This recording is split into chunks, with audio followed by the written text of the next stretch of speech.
আমি মেয়েদেরকে সবসময় ভালোবাসি, কারণ আমার মেয়ে বড় মেয়েটা আমার কাছে থাকে না, ব্যাংক মোড়ে থাকে, ঠিক আছে? সো আমি মেয়ে জাতিটাকে ভালোবাসি। আমি একদিন মার খেয়ে কাঁদতে কাঁদতে বলতেছিলাম, তখন আমার কান্না শুনে আপাও কান্না করে দিচ্ছিল এবং বলতেছিল যে ও কেন এত অবিচার করতেছে, কেন এত অমানুষের মতো কাজ করতেছে, রাসেলের জন্য তুমি কেন পড়ে আসো? ও আমার বাসায় যে এত কান্না করছে না, আমি প্রথম ওরা একটা কোশ্চেন করছে, সেটা হচ্ছে যে দুই হাজি সাহেব এক হয়েছে, এখন রাসেল মিয়া কি হবে? আচ্ছা, ও তো ও হেদায়েত প্রাপ্ত হয়েছে, আমার বোনটা। খুব ভালো লাগতেছে। হ্যাঁ, হেদায়েত প্রাপ্ত হয়েছে। এবং আমি উমরা হজ করার পরে আমি দুবাই ঘুরে আমার চুল দেখাইছি। তারপরে আমার আবার 2 বছর সাজা হলো। তখন আমি বুঝছি যে আমার পাপে আমাকে ছাড়ে নাই, আমি পাপ করতে পারবো না।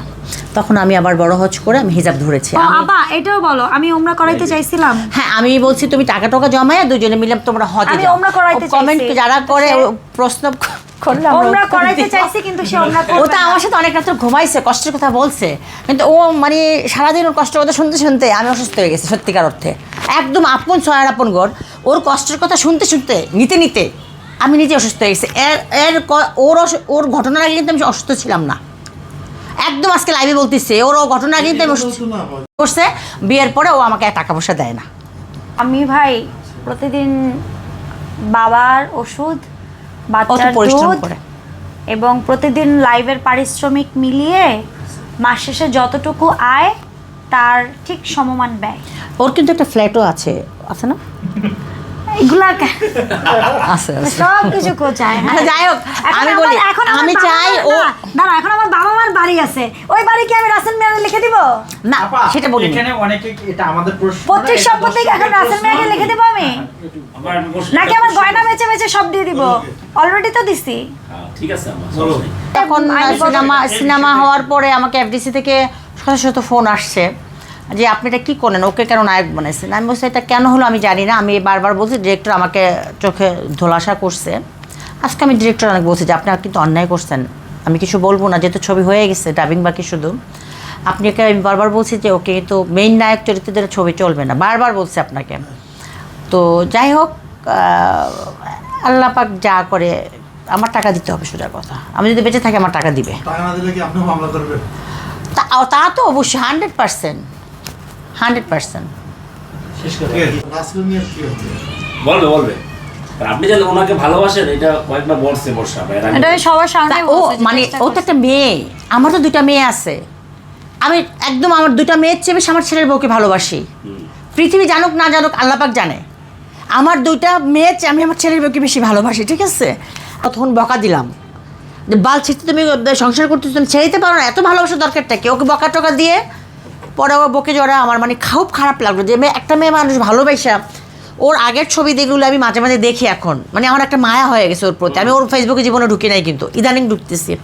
ওর আগের ছবিগুলি দেখলে আমার নিজেরই ভিতরে দহন হয় যে আল্লাহ, এত একটা সুন্দর মেয়ে, এত স্মার্ট একটা মেয়ে, এত সুন্দর করে সে যে গুজে থাকতো, সেই মেয়েটা আজকে কী অবস্থা, তার চেহারাটা কি দেখতেই মলিন লাগে, তাই না? সো মেয়েদের উপরে কিন্তু যারা অত্যাচার করে আল্লাহ পাক নানত করছে। আল্লাহ পাক বলছে তোমরা কখনো মেয়ে জাতিকে অত্যাচার করবা না। আবার রাসেল মিয়ার এখন কি হবে? রাসেল মিয়ার কী হবে? রাসেল মিয়ার আল্লাহ পাক যা করবে, আল্লাহ পাকের হুকুম ছাড়া গাছের পাতা নড়ে না, এটা আমি বিলিভ করি। কারণ আমার 14 জেনারেশনে কেউ কোনো দিন জেলে জানে, আমি জেলে গেছি। তার মানে গাছের পাতা ছাড়া, মানে এটা আমি বলি যে আল্লাহ পাকের উছিলা ছাড়া কোনো কিছু হবে না। আমরা শেষ করার আগে জানতে চাই যে গড মাদারের নামটা একটু বলে দে, কারণ আমাকে অনেক তোমরাই টর্চার করো ভাই সাংবাদিকরা। আমি বলি এখন আপা ছাড়া অনেক আছে, আপাকে তো মিসইউজ। আমি যে গড মাদার, দাঁড়াও তানি যে কথা শেষ করতে দেয় না। আচ্ছা বর্ষা আপা, আপা তোমরা হচ্ছে, বলো, আমি আর বলি বলবো না, আমি কথা আপা বলবো না। বোন হিসেবে তাকে স্নেহ করছে, সে সেটার মিসইউজ করছে, এক কথাই শেষ। ফেরত আসে, এখন যদি আবার ফেরত আসে সে আপা নিবে কিনা এটা আপার ব্যক্তিগত ব্যাপার, এটা তো আমার না। This is not my deal, এটা তো আপার চয়েস। এই বিষয়ে অন্য দরকারে আমি বাইর করব না, আমার টাকা নাই। আমি বারবার বলতেছি আমার ওকে বাইর করার জন্য যে টাকা, সেই টাকাতে আমার একটা মামলার হেয়ারিং হবে। আমার প্রত্যেক মামলার হেয়ারিং অনেক টাকা লাগে। সো ও যদি বের হয়ে আসে, মিনিমাম 50 লাখ টাকা লাগবে। আরে ভাই বলতে দাও। 50 লাখ লাগুক আর এমন হইতে পারে সে ফ্রিতে বাই হতে পারে, এটা হচ্ছে আল্লাহ পাক জানে। আচ্ছা, অদ্ভুত প্রশ্ন এগুলি এই টাইপের প্রশ্ন আসলে লাইভে করা উচিত না। আমি যেটা বলবো যে আমি কাজের জন্য কাজ ছাড়া কারোর সাথে সম্পর্ক করি না। আমি হচ্ছে একজন নীতি নির্ধারকের মালিক আল্লাহ। আমি কাজ ছাড়া আমার সারাউন্ডিংয়ে আমার বডিগার্ড, ড্রাইভার, ম্যানেজার সবাই জানে, পিএসএ যে আমি কাজ ছাড়া একটা হ্যালো বলি না, ঠিক আছে? আমি আননোন নাম্বার ধরি না, আমি যাদের নাম্বার সেভ তাদের নাম্বারই ধরি। সো আমার কাজের জন্য যদি রাসেল বের হওয়ার পরে বলে যে ছবি একটা নাটকের জন্য, তবু তো 15টা নাটক লিখছে না? 10টা নাটক লিখছিল, লিখছে আছে আপার জন্য 10টা নাটক লিখছিল বলছে। ওর আগেও অনেক নাটক বানাইছে, ওগুলি ভালো ভিউ হয়েছে, তখন আমার পেজটা মনিটাইজ ছিল না। যাই হোক, ও নাটক বানায়, ও হচ্ছে কি আসলে মানে ওই অভিনয়ের প্রতি তার একটা নেশা, আক্রোশ একটা বলে না, যে যেমন আমাকে এত যে বকা দেয়, আমার হাজবেন্ড বলে তুমি সব বন্ধ করে দাও, জয়যাত্রা বন্ধ করে দাও, তুমি তোমার যে কোটি কোটি টাকা জয়যাত্রা গেছে সেই টাকা দিয়ে তুমি সারা বিশ্ব ঘুরতে পারবা। বাট এটা তো আমার নেশা, ওটা আমার হাজব্যান্ড বোঝে না। ওই রাসেলের এটা একটা আক্রোশ, নেশা। ও সিনেমা অভিনয় করবে, নাটকে অভিনয় করবে, যাকে পেয়ে তাকে দিয়ে নাটক বানাবে, যাকে পেয়ে তাকে দিয়ে সিনেমা বানাবে। এটা আমার বিবেচনা আর কি, আমি এটা মনে করতেছি যে ওর এটা নেশা। ও বের হলে কি হবে সেটা আল্লাহ পাক জানে। তবে আমার যে সিনেমা সেই টাকা রাসেলকে দিতে হবে। ঠিক আছে? আপনি রিটার্ন নিচ্ছেন তার কাছ থেকে টাকা? আমার ছবি বিক্রি করে আমাকে টাকা দিতে হবে। ও মা, এটা তো কন্ডিশনে ছিল, এটা কন্ডিশনে ছিল। অনেক বড় বাজেট, এটা ছবি দেখলে বলতে পারবা তোমরা যে কত টাকা বাজেট হয়েছিল। আসলে এটা সব কথা সবসময় বলতে হয় না। আমি যদি ওকে একটা গিফট দেন, কি বলবো এটার দাম 5 টাকা, দেখো। তো আমার সারাউন্ডিংয়ে যারা ছিল সবাই আরমানটা আমার পরিচিত, তো সবার নাম আমি দিয়েছি ডিরেক্টরকে। সবার আগে দিয়েছি আমি পীরজাদা হারুন ভাইয়ের নামটা, কারণ পীরজাদা হারুন ভাই আমাকে অনেক স্নেহ করেন, অনেক। উনি একমাত্র আমার জন্য প্রতিবাদ করেছিলেন যে সিস্টার হেলেন, একজন সিস্টার হেলেন, সে একটা কুমিল্লার গর্ব, বা মানে আমাকে সাপোর্ট করেছে। যে আমার কথা হচ্ছে আমি যখন বিপদগ্রস্ত, যখন আমাকে কেউ আপা বলবে, সেটাই কিন্তু আমি মনে রাখবো, ঠিক আছে? সো পীরজাদা হারুন ভাইয়ের নাম আমি দিয়েছি। হারুন ভাইয়ের সাথে আমার কথা হয়েছে, তো পরে উনি বললো যে আমাকে 12 দিনের শিডিউল দিয়ে, আমাকে তো ডাকে নাই, একদিন গেছে শুধু। তো বললো, আমি বললাম কেন ভাই, এটা কেন হলো? তো উনি বললো যে আমি রাসেলকে বলছিলাম যে দেখো তুমি কিন্তু হেলেনার টাকা নষ্ট করো না, কারণ হেলেনার অনেক কষ্টের টাকা, মেয়েটা কিন্তু নির্যাতিত, নিপীড়িত। তুমি হেলেনার টাকা নষ্ট। পীরজাদা হারুন ভাই আমাকে অনেক অনেক বেশি স্নেহ করেন সত্যিকার অর্থে, এবং আমাকে তুমি করে বলে যে হেলেনা তোমার টাকা যদি কেউ নষ্ট করে এটা কিন্তু ছাড় পাবে না। তো রাসেলকে বলছে, রাসেল তুমি হেলেনার টাকা এইভাবে নষ্ট করো না, একটা ভালো নায়িকা নাও। কাকে নিচে নায়িকা মানে কেউ না কেউ ওর সাথে অভিনয় করবে না। আমি এখন শুনতেছি, আমি বলবো না কে বলছে, তা জলি লাস্টে অভিনয় করছে, তাও বিগ বাজেটই নিচ্ছে, সে ভালো বাজেট নিচ্ছে, খারাপ নিয়ে নেই। সো সেই ক্ষেত্রে তোমাকে বোধহয় কালকে ফোন করছিল জলি, না? আমি টাকা পাঠাই দিচ্ছি আজকে, কারণ আমি এসব কারণ দিতে পারি আপা না। কয়েকবার টাকা দিচ্ছে, এখন রাসেল যেহেতু অ্যারেস্ট, জলি আপু কি করবে বুঝতেছে না। তো জলি আপু আমাকে বলছে, বর্ষা আপু প্লিজ, কেমনে টাকাটা পাবো? জলি আপুর বোনটা অসুস্থ। আসলে তো একটা আর্টিস্ট পেমেন্ট এতদিন আটকায় থাকে, 4 মাস হয়ে গেছে। পরে আমি আপাকে বললাম, আপা বললো আমি তো দিয়ে দিছি, আচ্ছা দাঁড়াও আমি আমার ম্যানেজারে দিয়ে বা ইয়ে দিয়ে আমি পাঠাইতেছি টাকা। পরে আপা পাঠাই দিচ্ছে টাকাটা, এইটুকু শুনছি। আমরা শেষ একটা কথা বলি স্পষ্ট করে, আপনারা সেই ছোট থেকে, আপনারা মানে সিনিয়ররা ছোট থেকে আমাকে দেখছে আমি ইন্ডাস্ট্রিতে কী ছিলাম, কি আছি, কি ইনশাল্লাহ থাকবো যতদিন বেঁচে আছি।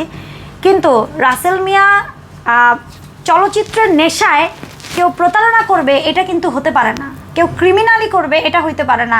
আমার মতো মেয়েকে জিম্মি করে ফেলবে কোরআনের কাছে, এটা কিন্তু হইতে পারে না। আমাকে পুরো জিম্মি করে ফেলছিল, এবং আমি লিটারালি পুরো জিম্মি ছিলাম।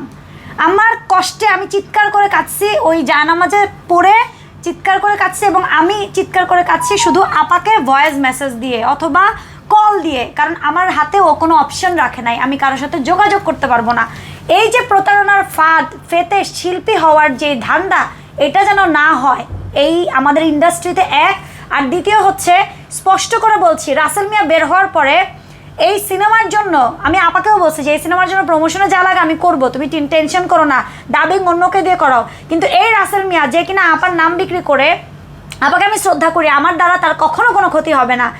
আর যদি মানে সে যদি করে এটা তো আল্লাহ জানে, কিন্তু আমার দ্বারা, আমি বারবার বলছি, বারংবার বলছি, আমার দ্বারা কোনো দিন আপার 1% ক্ষতি হবে না। বিকজ সে, আমি যখন কাঁদছি সে আমার চোখ মুছে দিছে, আমাকে মুখে তুলে খাওয়াই দিছে, এবং আমি যখন কারোর সাথে শেয়ার করতে পারতেছি না, আমার মারতেছে, আমার জিম্মি করে ফেলছে, তখন এই মানুষটার সাথে আমি শেয়ার করছি। তো তার জায়গাটা আমার কাছে ভাই অন্যরকম। কিন্তু রাসেল মিয়া যদি আপার সান্নিধ্যে আবার যায়, তখন আমি বর্ষা কিন্তু আপার কাছ থেকে অনেক দূরে সরে যাব মনের কষ্টে। যে এরকম ক্রিমিনালকে আপা জায়গা দিচ্ছে। আপা নিজে দেখলো একটা নির্যাতন হলো তার কাছের একটা বোন, যে বোনটাকে বিয়ের পর থেকে তো তার কাছের বেশি হয়েছি, বিশেষ করে গত 2 মাসে। তো এত কাছের একটা মানুষকে নির্যাতন করলো, নিজ চোখে দেখলো। যদি আপা রাসেলকে আবারও সেই আগের রাসেল মিয়া হিসেবেই নেয়, তাহলে হয়তো আমার মনের কষ্টে আমি আপার থেকে দূরে চলে যাব, কিন্তু আপার প্রতি আমার কোনো অবজেকশনও থাকবে না, এবং আমি কোনো ধরনের থাকে না আমার দ্বারা আপার 1% কোনো ক্ষতিও হবে না। এবং আমি লাইভে যারাই আমাকে কমেন্টস করছে হেলেনা জাহাঙ্গীর, আমি বলছি না, উল্টা আপা আমার মিউচুয়াল করার 100% ট্রাই করছে, আমার চোখে দেখা, বাকিটা তো আল্লাহ জানে। আমরা তো মানুষের ভিতরে পড়তে পারতাম না, তাহলে তো রাসেল মিয়াকেই পড়তে পারতাম। রাসেল আমাকে বারবার একা দেখা করতে চাইছিল, আমি কখনো অ্যালাউ করিনি, কারণ আমি এই হাজব্যান্ড ওয়াইফের সম্পর্কটা আমি জানি তো, বুঝি তো। আমাকে বলছে আপা আপনার সাথে কথা আছে, আপনার সাথে দেখা করবো, আপনার সাথে কথা আছে, দেখা করবো। ইভেন তো যখন আমি টাকা পেমেন্ট করছি ওকে নিয়েই আসতে বলছি, বুঝছো না তুমি?